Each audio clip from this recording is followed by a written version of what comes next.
태풍이 부는데도 오셔서 기도를 하시고, 예. 오실 때 바람에 차가 날아가진 않았죠?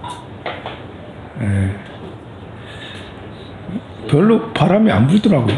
3시 반에 3시 반에? 지나갔다고요? 3시 반 후에 4시 사이에 지나가니까 그때 좀 서울쪽으로 갈게.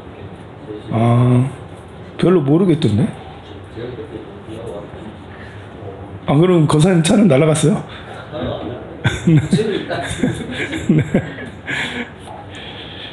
네.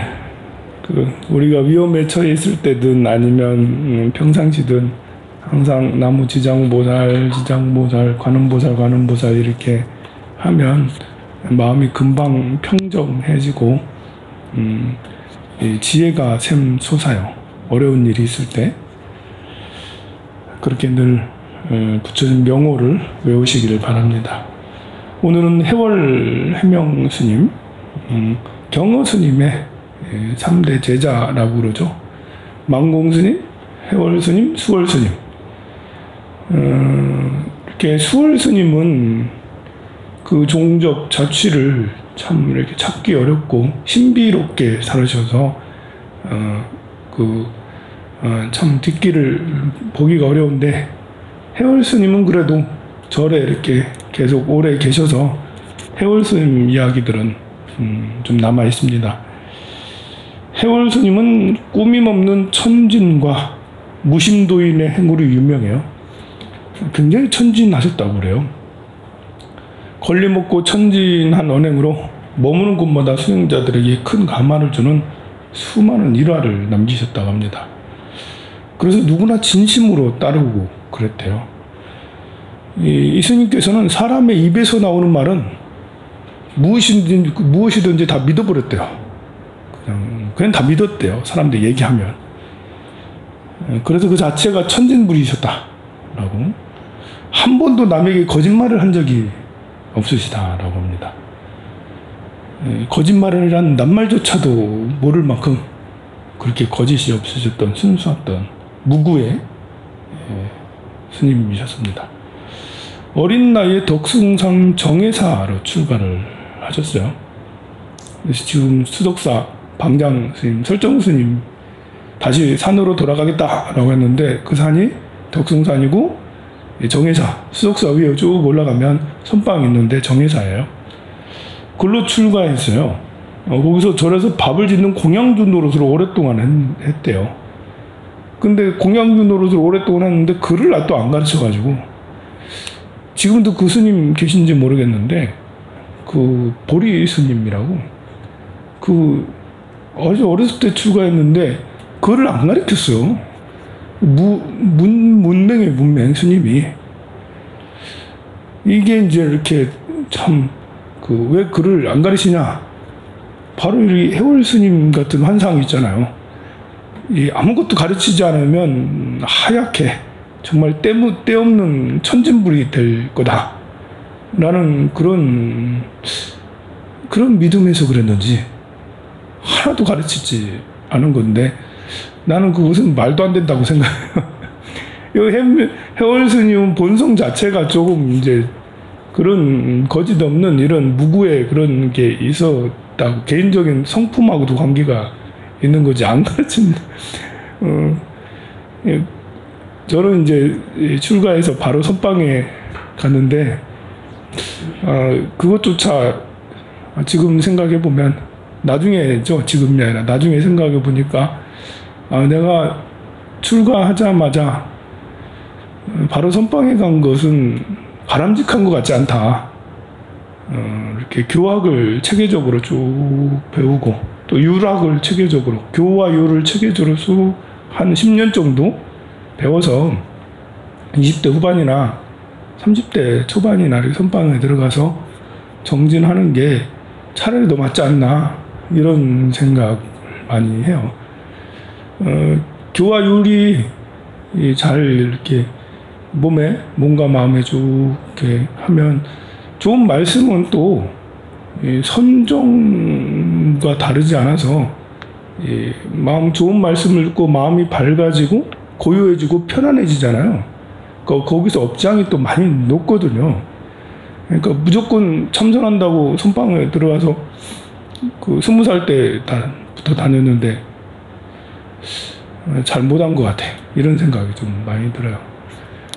또 계율에 대한 이런 사상이 철저하게 좀 이렇게 그 배우고 물이 내 몸에 그렇게 물들어야 되는데 계율에 대한 이런 것도 그 제대로 선방에만 다니고 그러니까 습득이 잘 안 돼서 좀 그렇습니다. 그런데 다행인 것은 이제 출가를 수도암에서 출가를 해서 우리 종단에 이제 그런 이제 부패 같은 종단의 깡패 집단 같은 이런 분위기 있거든요. 지금도 총무원에서 자꾸 오르는데 또 우리 신흥사 이제 저쪽 강원도 신흥사 스님들 얘기 들어보면 정말 족복 집단 같은 이런 게 있어요. 그래 속가의 사람들이 제가자들이 이거 깡패 집단이다, 족복 집단이다 이렇게 얘기하는 데는 일리가 있어요 보면. 근데 다행인 것은 이제 저는 이제 출가를 그쪽에서 수도암에서 했기 때문에 수도암의 사숙님들 사형 사제님들한테 좋은 말 하도 많이 들어서 그런 깡패 집단 같은 그런 얘기 뭐 절 가지고 장사하듯이 절 가지고 싸우듯이 무슨 무협지를 방불케 하는 그런 문화 속에서는 살지 않았기 때문에 참 그건 참 다행이라고 생각해요. 이스님 20세가 됐을 쯤에 서산 천장암에서 선법을 참선을 하기 시작했어요. 경허스님한테 직접 지도를 받았죠. 천장암에서 일자무식이라 글을 배우면서 보조국사의 수심결을 공부하던 해월스님은 그러니까 20살이 넘어서 이 글을 배우기 시작했는가 봐요. 무엇이 설법하고 정법하느냐? 형상은 없으되 뚜렷한 그 한 물건을 일러보아라. 경허스님이 이렇게 질문한 거예요. 역시 이 제자를 가르치는 경책이 선지식답다. 참 무엇이 설법하고 정법하느냐? 형상은 없을 때 뚜렷한 그 한 물건을 일러봐라. 라고 그 앞에서 경허스님처럼 무섭게 생긴 떡대가 얼마나 무섭게 생긴 스님이 딱 이렇게 하면 그 정신은 혼비백산 안 하겠습니까? 갑자기 뭐지? 하면서 이제 의심이 들 것 같아요. 좀 앞이 캄캄하고 그 의심 덩어리가 온 마음을 뒤흔들었다라고 그럽니다. 이때부터 해월스님의 마음은 온통 도대체 그 한 물건이 뭔가 여기에만 이제 이게 진짜 화두죠. 그것만 생각이 나는 뭘까 하도 해결을 해야 되는 거야. 하는 일념으로 꽉 차서 안 지나서나 오직 그 생각뿐만 했다네요. 그렇게 일념 상태로 오래오래 지속이 되던 어느 날 해월스님은 집신 한 켤레를 삼아놓고 마지막 신고를 치는 틀 잡는 거 있잖아요. 그 안에다가 집신 안에다 뭐 넣고 망치로 퐁퐁 때리는 그거를 퐁퐁 때리다가 톡 치는 소리를 사이에 자기 망치 탁 때리니까 그때 이제 의심이 풀리면서 한 물건이 환하게 그때 드러났다고 그러십니다. 해월스님은 농사 짓는 걸 굉장히 좋아하셨어요. 일하는 걸 좋아하셨어요. 난 일하는 거 좋아하는 사람 보면 참 존경스럽고 부럽고 그래요.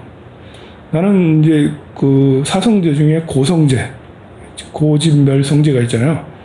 고성제를 어떻게 생각하냐면 나같이 게으른 사람은 움직이는 걸 싫어하잖아요. 야, 움직이려고 하는 이게 고통이다.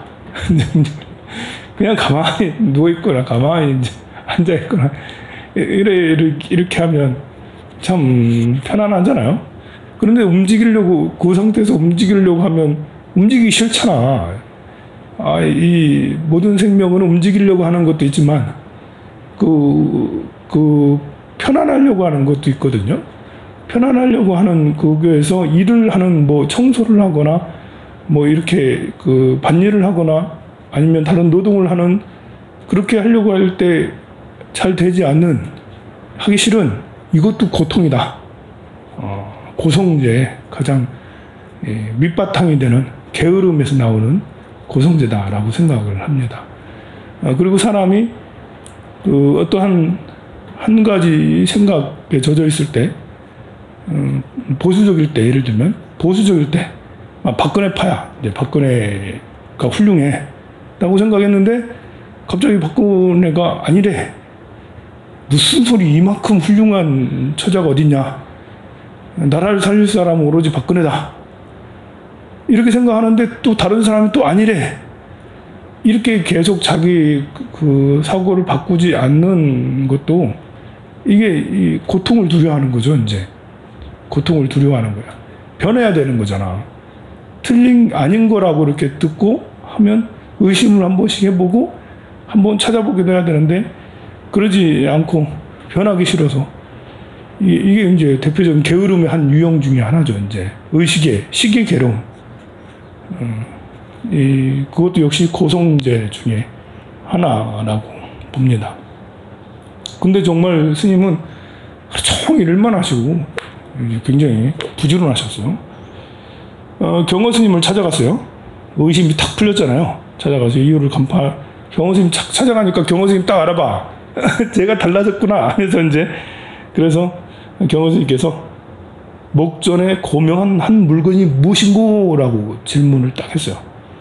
그러자 해월 스님은 동쪽에서 서쪽으로 갔었다가 다시 동쪽으로 갔었다가 말로 하는 게 아니라 이제 몸으로 보여주는 거죠. 그렇게 하자 경허 스님이 다시 어떤 것이 해명인가 라고 하니까 저만 알지 못할 뿐만 아니라 일전 성인도 알지 못합니다 라고 대답했답니다. 이렇게 문답을 주고받고 점검을 하고 마지막으로 물었대요.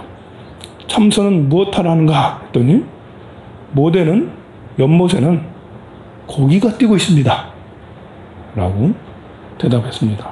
그래 자네는 지금 어디 있는가? 산꼭대기에 바람이 지나갑니다 라고 대답을 했대요. 경허 스님으로부터 깨달음을 인가를 받았습니다. 이렇게 해가지고 그래서 양산의 천정상 밑타음에 계셨대요. 우리가 잘 아는 밑타음에 여기에 주석을 하셨답니다. 거기서 하루 일하지 않으면 하루 먹지 말라. 일을 부작 일을 불식이죠. 백장청규의 백장 스님이 진짜 실천했던 이야기죠. 그 정신을 실천해서 하면서 정진을 했어요. 잠시도 쉬지 않고 집신을 삼았답니다. 그리고 새끼를 꼬는가 하면 노는 땅을 일궈서 논밭으로 개간했대요. 노는 밭 일궈서 논밭으로 개간하는 거 정말 힘들거든요. 이거 완전 중노동이거든요.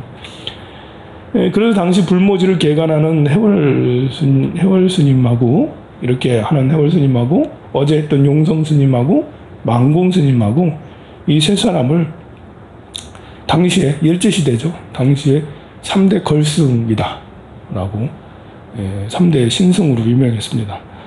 하루는 한 신도가 이제부터는 이제 이 스님의 마음 씀씀이에요. 한 신도가 49제를 청하면서 그 당시 돈 100원을 줬다네요. 100원이 얼마인지는 잘 모르겠습니다만 적지 않은 돈인 것 같아요. 지금 한 1000만 원 정도 되지 않나? 그 시장을 가다가 이제 장을 봐야 되잖아요. 가다가 한 여인이 길 위에서 막 넋을 놓고 울고불고 난리가 난 거예요. 그래서 물어보니까 자기가 빚이 80원이나 져 있다고, 빚져가지고 이렇게 어떻게 갚을 막막해서 어떻게 할 수 없다. 그렇게 하자 스님이 또 그 앞에서 그냥 못 지나가는 거예요. 언제 제비를 가지고 80원을 준 거예요. 그리고 그 자식이 있냐라고 또 얼마나 또 자상하게 물어봐. 이제 또 그 집에 쌀이라도 좀 있냐 이렇게 했더니 쌀도 없고 애들 그리고 먹을 거 하나도 없다 했더니까 나머지 20원까지 다 주고 다시 돌아갔어요. 제자가 어땠을까요? 제자한테 이렇게 말했어. 죽었다라고. 아마 내가 그랬으면 아마 제자가 좀 미친놈이라고 그랬을 텐데, 해월 스님이 어떤 스님인지 잘 알잖아요, 이 신도들이. 그래서 제주가 참 잘하셨습니다 라고 그렇게 하고 다시 또 100원을 주셔가지고 그걸로 다시 죄를 지내달라고 그렇게 했답니다. 그리고 이제 검소하고 순박해서 소지품이라고는 이제 바로 한 벌밖에, 그리고 300 몇 벌밖에 없었다네요. 잠잘 적에는 요를 까는 일이 없이 잠깐 눈을 붙일 정도였다고 합니다. 우리 스님들은 이제 옛날 스님들은 요를 잘 안 깔지 않고 여기 방바닥에서 이렇게 자복 이렇게 있다가 자복 밑에 깔고 그대로 자든지, 아니면 또 자복을 배에다만 덮고 이렇게 자든지 그렇게 많이 했지. 이불이 어딨어, 가난하고 그럴 때. 그리고 또 수행하는 수행자가 무슨 이불을 덮고 자, 창피하게. 얼마나 창피한 일이에요. 잠자는 것도 창피한데 이불을 덮고 자면 얼마나, 그게 수행자라고 하겠어요. 그래가지고 그래서 그 부끄러운 마음으로 자복이라도 이렇게 그냥 안 덮고 자면 또 피곤하니까 자복이라도 덮고, 그렇게 옛날 스님들은 다 그래 했습니다. 지금이야 뭐 이제 그냥 이불이 아니라 이제 솜이불로 이제 뭐 극세사 이불로 막 이렇게 좋은 걸로 그냥 다, 그 요도 좋은 걸로 하지만, 그래서 스님한테 요를 좋은 거 사주고 이불 좋은 거 사주면 꼭 좋은 게 아니에요. 공부해야지. 공부해야 될 스님이 이불 속에, 보드라운 이불 속에서 너무 좋다 이러면서 계속 이불 속에 있으면 되겠어요. 그리고 수많은 선지식들이 다양한 열반의 모습을 보여주었는데요. 해월 스님만큼 특별한 모습은 잘 없다네요. 만년에 부산 범일동 안양암에 머물 때 이 스님은 이제 부지런하니까 뒷산에 올라가서 나무도 많이 하고 솔방울도 많이 이제 주워오고 그랬답니다. 솔방울 주워서 자루에 이렇게 담아 내려오고 그랬는데요. 열반할 때도 산에 이렇게 올라갔어요. 그래서 솔가지 나무를 이렇게 잡고 열반하셨어. 선 상태에서 솔가지 나무를 이렇게 잡고 그렇게 이제 열반하신 거예요. 신기하죠? 어떻게 그럴 수 있지? 몸이 쑥 다 풀렸을 때, 내렸을 텐데, 참으로 신기하죠? 열반 돌아가실 때, 아파서 대체로 돌아가시고, 누워가지고 숨을 헐떡거리다 하다 이렇게 돌아가시거든요. 근데 신기하게, 숯방울 따다가 선자세에서 돌아가셨답니다. 일본 총독이, 미나미지로라는 일본 총독이 남방의 선지식이다, 해월 스님이 저 남쪽에 선지식이다 이런 말을 소문을 듣고 총독이 해월 스님을 찾았어요. 그래서 일본인들은 굉장히 나쁜 놈이지만 그래도 불자가 굉장히 많았거든요. 그러니까 스님을 함부로 대하지는 않았어요. 존경할 만한 스님 찾아다니고 그랬죠. 스님한테 물었어요. 스님 부처님의 깊고 높은 진리를 한 말씀 일러주십시오 라고 하자, 부처님의 높고 큰 진리? 무슨 귀신 방귀에 털난 소리를 하는 거지? 귀신 방귀에 털난 게지 라고 이렇게 이야기를 하는 거예요. 귀신 방귀에 털난 거야 라고 이렇게 대답을 한 거예요. 귀신도 방귀를 뀌는, 그 생각을 한 번도 안 해봤는데 귀신이 방귀를 끼는 방귀를 끼는데 방귀에 털이 난다? 이게 새가, 귀신 방귀도 말도 안 되지만 방귀에 털이 난다는 것조차도 말도 안 되잖아요. 그래 하니까 총독이 도대체 무슨 소리인지 몰라서 당황하면서 그냥 물러났답니다. 이제 그 이야기가 일본에까지 전해졌답니다. 그래서 미나미지로의 제자, 속해 총독인데도 제자가 있는가 봐요. 제자인 한 무사가 해월을 단단히 혼내주겠다고 한국으로 건너왔어요. 그런 해월 스님의 방에 들어서자마자 선사의 목에 칼을 들이댔대요. 그럼 정말 무서운 일이죠. 일본 순사가 와가지고 그 장검으로 칼을 탁 들이대면 얼마나 그렇겠어요. 그대가 해월인가 했더니 그럼 내가 해월이다 그래서 합니다. 대답과 동시에 해월은 손으로 무사의 등을 가리켰답니다. 등을 딱 가리켰대요. 그러자 이제 그 무사가 등 가리킨가 등을 보잖아요.